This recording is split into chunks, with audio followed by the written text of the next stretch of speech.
ये डॉक्टर कहता है ना आज की भाषा में कि आपको प्रोटीन की कमी हो गई है, प्रोटीन चाहिए, आपको कार्बोहाइड्रेट्स ज्यादा चाहिए, आपको फैट्स ज्यादा चाहिए।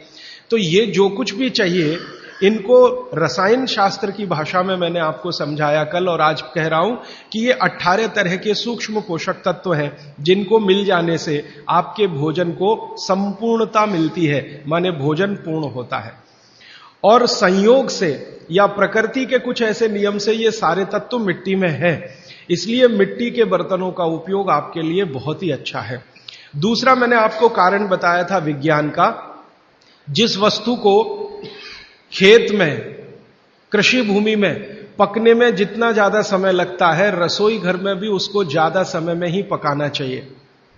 क्योंकि मैंने आपसे कहा कि खेत की मिट्टी में अरहर की दाल खड़ी है, 7-8 महीने में तैयार होती है। 7-8 महीने धीरे धीरे उसने प्रोटीन लिया, प्रोटीन के रूप में कुछ केमिकल्स उसने लिए मिट्टी से। ये 7-8 महीने तक लेते रहे अरहर की दाल के दाने, उसकी जड़ों की मदद से, तने की मदद से। अब वो दाल तैयार हुई है तो उसको पकाने में भी समय लगना चाहिए। जल्दी से आपने पका दिया तो उसके अंदर जो प्रोटीन्स गए हैं, जो बहुत तरह के माइक्रो न्यूट्रिएंट्स मिट्टी से अंदर गए हैं, इनको वापस आपके शरीर में आने में संभावना नहीं है। वो टूटेंगे तो आपके लिए उपयोगी उतने नहीं होंगे। मैंने आपसे कहा कि प्रेशर कुकर में वाष्प का दबाव इतना ज्यादा होता है कि दाने टूटते हैं, पकते नहीं है, वो टूटते हैं। और टूटे हुए दाने, गर्म पानी है नीचे से, वो आपको ऐसा लगने लगता है कि वो पक गए हैं। वो पके नहीं है, वास्तव में वो सॉफ्ट हो गए हैं, मुलायम हो गए हैं। पकने से मतलब मैंने आपको बताया था कि उसके अंदर जो कुछ भी प्रकृति ने दी है पोषकता, वो आपको मिलने की स्थिति में आ गई या नहीं, तब हम उसको कहते हैं कि ये पक गया है। चाहे वो गेहूं का दाना हो, चाहे अरहर का दाना हो या तुअर का। तो ये बात अगर आपके ध्यान में आती है कि पकना मतलब क्या होता है और उबलना मतलब क्या होता है। एक शब्द है उबलना। उबलना होता है प्रेशर कुकर में, पकना होता है मिट्टी की हांडी में। क्योंकि मिट्टी की हांडी में धीरे धीरे पकती है हर चीज।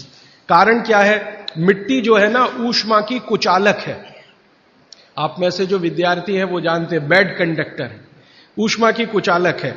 माने मिट्टी को कोई चीज जल्दी ऊष्मा के रूप में मिलेगी नहीं, धीरे ही धीरे मिलेगी। तो धीरे ही धीरे फिर दाल पकेगी, और दाल पकेगी तो धीरे धीरे उसके माइक्रो न्यूट्रिएंट्स पानी के साथ आएंगे।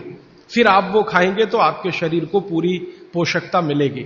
और भगवान ने जो चीजें बनाई हैं, प्रकृति ने जो चीजें बनाई हैं, उनकी पोषकता आपको मिले, इसके लिए बनाई है। ये जो दाल बनी है ना, आप अगर ध्यान से देखें तो दाल का ऊपर का हिस्सा है जो आप खा रहे हैं फल के रूप में, बीच का हिस्सा है वो जानवर खा रहे हैं। तो भगवान ने, प्रकृति ने ऐसी व्यवस्था दी है। गेहूं है, गेहूं का ऊपर का हिस्सा है वो आप खा रहे हैं, बीच का जो बचा हुआ हिस्सा है जिसको तना कहते हैं वो जानवर खा रहे हैं, और अंत का बचा हुआ जो हिस्सा होता है जिसको जड़ कहते हैं वो धरती के लिए होता है, मिट्टी के लिए होता है। प्रकृति ने बहुत सोचकर ये सब बनाया, भगवान ने बहुत सोचकर बनाया। मनुष्य के लिए एक हिस्सा, उसमें से थोड़ा आप चाहें तो पक्षियों को भी खिला सकते हैं। तो मनुष्य और पक्षियों के लिए एक हिस्सा, जानवरों के लिए दूसरा हिस्सा, और प्रकृति की धरती या मिट्टी के लिए तीसरा हिस्सा। हर एक फसल में यही देखेंगे आप। तो जो आपके लिए बनाया है भगवान ने, वो बहुत सोच समझकर बनाया है। जो जानवरों के लिए है वो भी सोच समझकर है, और मिट्टी के लिए। तो उसका अगर जीवन में फायदा उठाएं तो बहुत अच्छा होगा। और बागभट्ट जी इसी के लिए शायद ये सूत्र लिख कर गए।